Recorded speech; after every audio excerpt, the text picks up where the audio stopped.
Nós falamos sobre o aborto provocado. E vem hoje uma pergunta excelente. Pessoas que fizeram aborto antes de conhecerem o significado profundo desse ato, têm possibilidade de reabilitação ainda neste plano físico? Sim. Porque o grau de culpa está na dimensão da responsabilidade. Se nós fazemos uma coisa de consciência deliberada, a nossa responsabilidade é muito maior. Mesmo nesse caso, a misericórdia de Deus não nos vai punir, nos vai reeducar. O bem que nós fazemos anula o mal que nós fizemos. E este é um grande conforto que a doutrina das reencarnações nos propicia. Imaginem, se eu matei alguém, eu fico a dever 10 mil pontos, numa hipótese. Se eu salvo uma vida, eu ganho 11 mil. Tenho um crédito positivo de 1000 pontos. Deus não irá examinar o meu delito, mas irá considerar os meus benefícios. Porque eu salvando uma vida, esta vida pode salvar muitas vidas. E aquela que eu interrompi, há razões que justificam a interrupção, não o fato de eu haver interrompido. Porque Deus não necessita de mim para que se cumpra a sua lei. Há conjunturas que cobram as dívidas sem fazer que surjam novos devedores. Espero me ter feito claro. Não é necessário que eu seja o cobrador de alguém. A vida cobra-lhe. Mas o bem que eu faço, isto me faz bem. E me dá uma estrutura para me libertar de todo o mal que eu haja feito. Assim, façamos sempre o bem, todas as oportunidades que disponhamos. Até por astúcia é válido ser bom. Até por negócio. É um investimento que nós fazemos nos depósitos do mundo espiritual. E se a pessoa estiver honestamente desejando reabilitar-se, adote emocionalmente uma criança. Emocionalmente. Procure uma criança que deseja estudar e não pode. Torne-se-lhe benfeitor. Dê-lhe livros. Pague a mensalidade escolar. Dê-lhe indumentária. Dê-lhe uma vida digna. E se tiver condições e a criança não tiver família, traga-a para casa. Fazemos o bem ou o mal não a indivíduos, mas a nossa consciência. E no balanço da consciência, o saldo deve ser credor. Você podia falar um pouquinho de Chico Xavier? Chico Xavier é uma legenda. É algo que transcende todo este seminário. Dedicamos a Chico Xavier. Porque com ele aprendemos as mais belas lições de bondade, de paciência, de amor e de fé. Chico Xavier é o cristão autêntico, que se esqueceu de si mesmo para pensar no seu irmão. Sobre a comunicação mediúnica. A doutrina gnóstica diz que a referida comunicação nada mais é do que eus psicológicos. Ou seja, como estudamos na doutrina espírita o animismo, como se ter a certeza que inteligências invisíveis podem invadir nossa mente e pelo mecanismo da mediunidade que estudamos, acontecer a comunicação através do médium. Eu tenho a impressão que a pessoa não ouviu a palestra de ontem. Porque se ouviu, foi respondida em 1h20 minutos. Ou melhor, 1h40, eu controlei.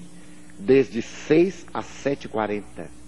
Eu fiz a diferença entre o fenômeno parapsicológico, anímico, e o fenômeno mediúnico. Mas já que a questão está colocada nestes termos, vamos mais longe. Com todo o respeito que a doutrina gnóstica, a tese não é dela. A tese é teosófica, que também não é dela. A tese é chinesa. Há cerca de 2.500 anos, os chineses diziam que quando ocorre a morte do indivíduo, seu psiquismo, alma de psique, fica errante. E essas almas errantes periodicamente se acoplam nos homens e eles sentem aquelas emanações que o tempo aniquila. Esta é a tese. Mais tarde, Helena Petrovna Blavatsky e o coronel Olcott, ao criarem a teosofia em 1875, estabeleceram que os espíritos podem comunicar-se, mas não devem.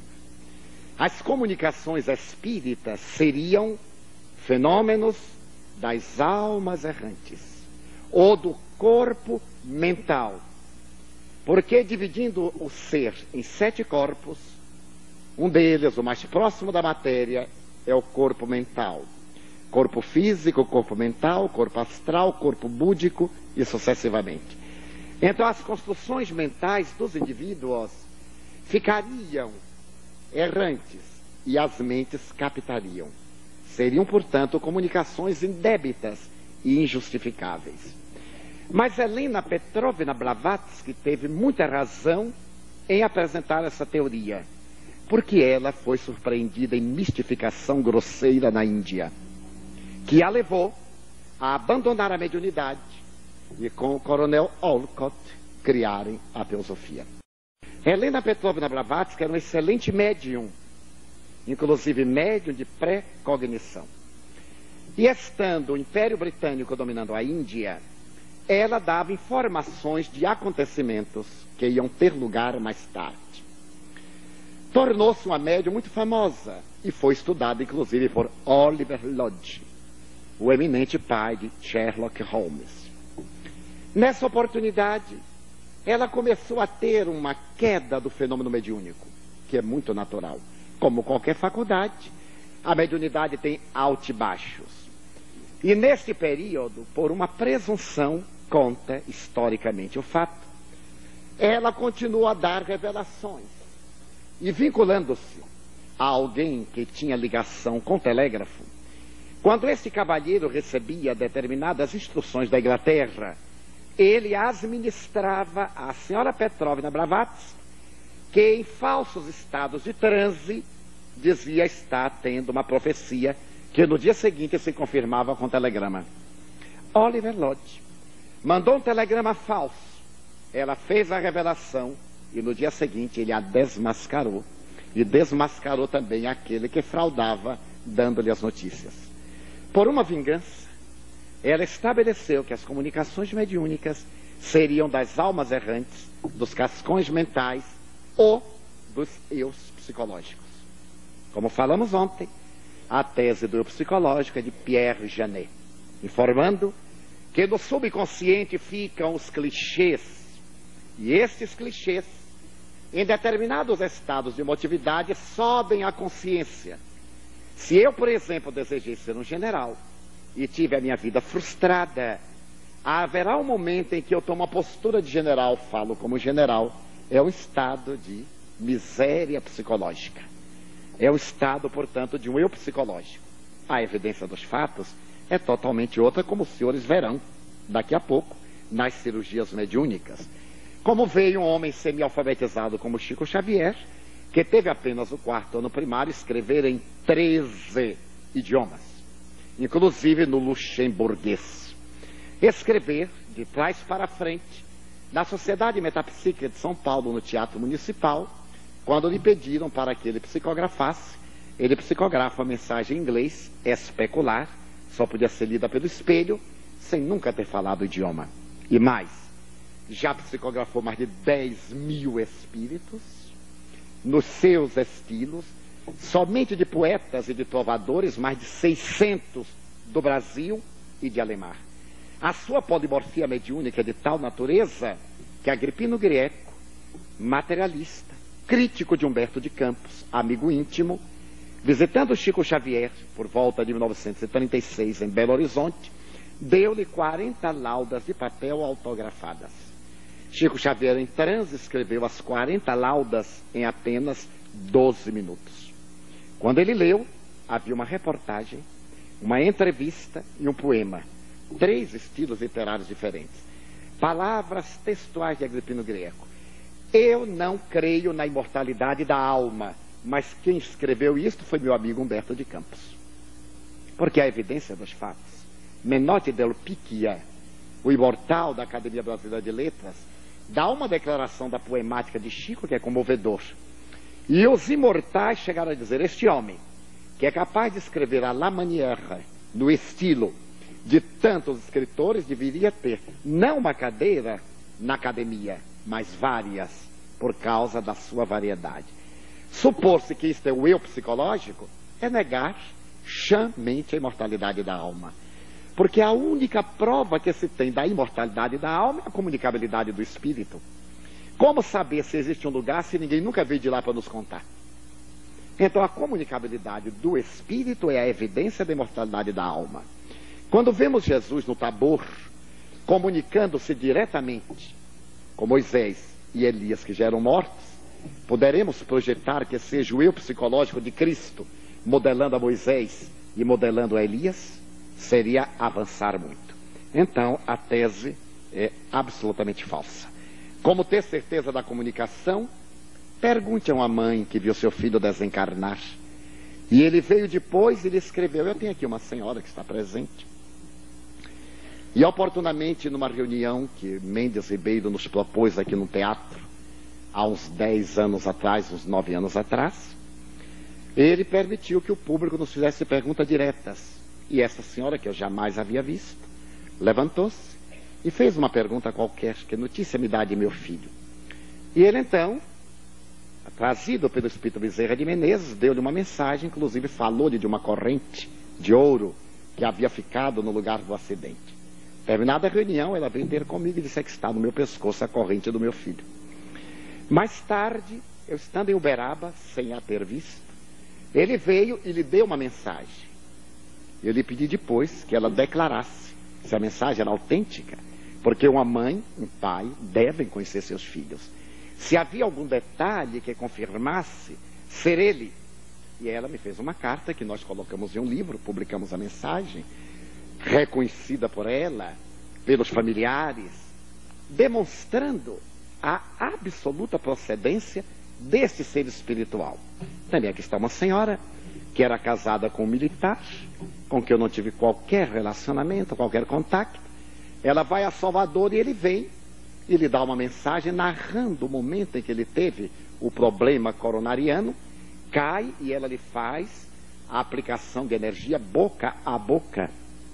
Lhe dá uma série de detalhes. Mais tarde lhe pedi que ela declarasse se eram verdadeiros ou falsos, se ela me havia dito qualquer coisa, e ela faz uma declaração e nós colocamos no livro. Mas eu já recebi cerca de 6.000 mensagens dessa natureza aproximadamente. Não só em português, em inglês, em alemão, em francês. Nas televisões tenho recebido de trás para frente, sem querer fazer autobiografia. Se eu dou depoimento dos outros, é justo que dê de mim mesmo. Então, no sentido oposto, em português, francês e árabe. Idiomas que eu não manipulo absolutamente. A comunicabilidade dos espíritos é um fato. Devido às muitas vidas, meus 2 filhos que desencarnaram possivelmente estarão com as mães de outras vidas. E o marido das senhoras viúvas com outras esposas. Ou o amor é só fraterno. Não sei se posso pensar em meus filhos como irmãos meus. Não, senhora.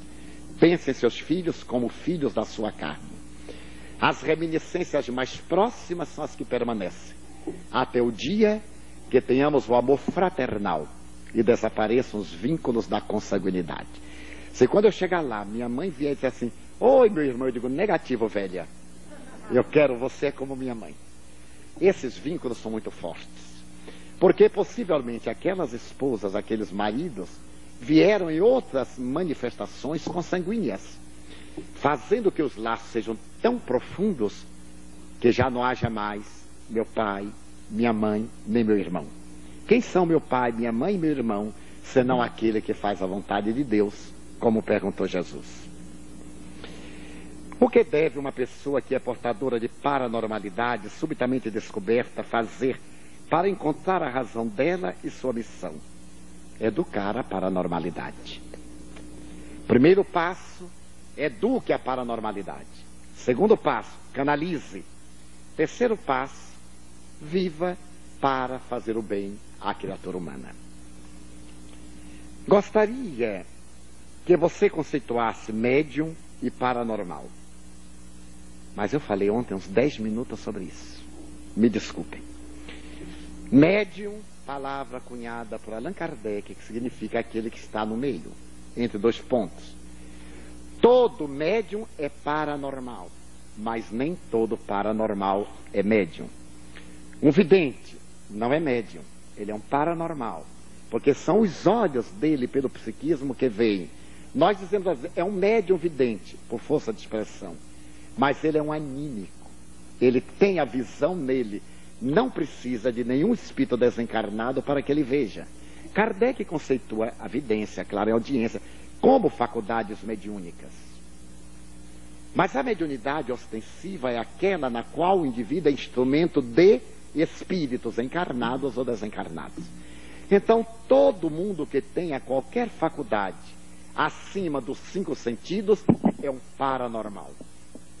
A mediunidade é a faculdade que permite ser instrumento entre dois extremos. Se ele é um médium vidente, está revelando um fato que outro não vê, ele está numa ação mediúnica através da sua paranormalidade. Sai Baba é um paranormal. Ele materializa os objetos, é paranormalidade. Mas ele não é um médium porque nenhum espírito o ajuda a materializar. Quando eu aplico a bioenergia, eu sou um paranormal. Mas não estou sendo um médium, porque a energia é minha. Se um espírito usa o meu corpo para irradiar essa energia, esta paranormalidade é mediúnica. Porque ele está se utilizando das minhas forças para uma finalidade. Daí, para ser curador, não é necessário ser médium. Pode-se ser curador sem ser médium, e pode-se ser médium sem ser curador. Então, o paranormal é qualquer pessoa que tenha uma faculdade extrafísica. O médium que entra em contato com os espíritos. Qual a origem das obsessões? Dívidas do passado. Só há obsidiado porque há devedor. A cura das obsessões terá que ser através do resgate da dívida que o obsidiado faça. Uma senhora ontem me propôs uma pergunta muito inteligente. Ela disse, como é que o senhor, sendo médium, tendo uma vida sadia, não se libertou daquele espírito que ele perseguia? Ela acompanhou bem o caso. Porque a função da vida não é libertar, é resgatar. Eu tinha dívidas com ele. Ele queria cobrar. Eu só podia me ver livre dele pagando. E a maneira de pagar era amá-lo e provar que eu já não era a mesma pessoa. Porque é um conceito falso que se leva o obsidiado na sessão espírita, liberta o do espírito, ele vai gozar a vida e vai arranjar outro obsessor. Negativo. Pode ser que o espírito se afaste, mas ele continua devendo. E na primeira oportunidade, o espírito que se afastou, mas não foi esclarecido, volta pior. É o Evangelho que diz. Quando o espírito imundo abandona a casa, ele vai buscar 7 e volta. Então são 8 a habitar na casa. É necessário limpar a casa. A casa não é o corpo, não. É a alma. Manifestando-se na conduta espiritual do indivíduo. Então, a melhor terapia para a cura das obsessões é uma mudança mental e moral do indivíduo.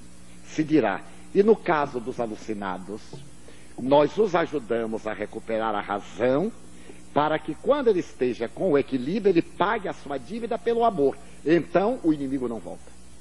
Mas se ele não pagar, mesmo que o inimigo não volte, ele arranja outro, porque ele está em débito perante as leis divinas. Eu posso perdoar ao meu adversário, mas ele continua devendo, porque ele desrespeitou a lei. Eu ponho uma bomba aqui e arrebento este magnífico auditório. O magnífico reitor, depois de examinar, vê que eu sou um psicopata, e diz, bom, vamos perdoá-lo. Muito bem. Ele me perdoou porque é um homem nobre, mas os danos que eu fiz serão lançados na minha conta de um homem irresponsável.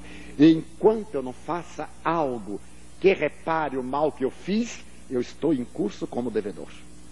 Se ele não me perdoar e me perseguir, é ruim para ele porque ele passa a dever. Porque Deus não necessita dele para me cobrar. Tem o câncer, tem a AIDS, tem o mal de Hansen, tem a pneumonia, tem as dores morais. São cobranças da lei aos nossos erros. nas obsessões, olhemos sempre o endividado. Nós lidamos muito com obsessões e obsidiados. E frequentava a nossa casa uma senhora, uma moça de 50 anos, que era obsidiada fazia 30 anos. Então ela frequentou a nossa casa uns 10 anos. E um dia, o nosso doutrinador já não tinha mais argumento, coitado. E ele ficou tão embaraçado quando o Espírito se manifestou, que eu fiquei com pena. Eu disse, deixa que eu falo com ele. Voltei-me para o Espírito e lhe disse, tenha compaixão. Você destruiu a vida dessa criatura tantos anos. Deixe-a em paz. Eu não tenho mais o que lhe dizer, meu irmão. Não venha mais aqui. Você é lúcido, é perverso. Não venha mais tomar o nosso tempo, está bem? Eu vou pedir à mãe de Jesus que tome conta de você. Ele disse, mas o que há? Está havendo aqui um erro? Você está me chamando obsessor? Eu digo, não, eu não lhe quero ofender, mas quem obsidia é obsessor. Ele disse, não, eu sou um ex-obsessor. Porque eu ouvi tanto aqui falarem do bem que eu mudei. Então eu agora quero ser amigo dela, mas ela não deixa, ela me odeia. Toda vez que eu tento sair, ela diz, aquele miserável já saiu, mas ele me paga. Peçam a essa mulher para deixar de ser minha obsessora. Aí eu me dei conta que a encarnada é que era obsessor do desencarnado. Quando terminou a reunião, isso pela boca da própria moça, eu disse, fulana, narrei o fato, e ele me disse que você não dá paz a ele. Ela disse, de fato, ele não me deixou casar, nenhuma mulher perdoa. Ele não me deixou isso, não me deixou aquilo. Agora que eu estou velhota, ele vai saindo assim calmamente, negativo. Eu digo para ele, você me paga. Aí atraio e deixo ele aqui amarrado para quando eu morrer nós ajustarmos conta. Vê? Ela tinha um coração muito bom, coitada.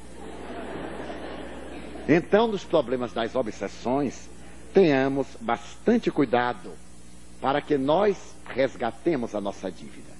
Então, eu aconselharia a médiuns e a pessoas envolvidas com tarefas de obsessão, nunca prometam a ninguém que vai ficar bom. Há nos arraiais do movimento espírita esse malveso. Uma pessoa está com problema, vai lá no centro que você fica bom. É ilusão nossa. Se você quiser ficar bom, ficará em qualquer lugar.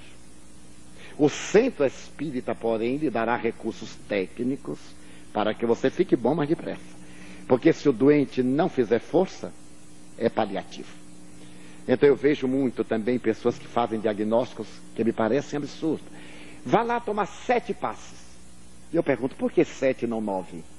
Aí está a mística do número cabalístico. Será que com 7 passos a pessoa muda? Jesus olhava e a pessoa mudava. Mas conviveu com Pedro 3 anos e Pedro não mudou nem Judas. Então depende muito de cada um. Você vá ao centro e se ilumine. Tome passes para a sua autoiluminação. Não é importante que você fique livre do espírito. É importante que você viva em paz, com ou sem espírito. Que faça a sua admirável conquista. A pergunta final. E a desobsessão só poderá ser feita através do espiritismo, sendo desobsessão só. Porque só o espiritismo tem a técnica. Há outras técnicas. Há hoje a terapia das vidas passadas, a TVP, a terapia das existências passadas, várias terapias que nós reconhecemos válidas. Porém, se for desobsessão, tem que ser no lugar especializado.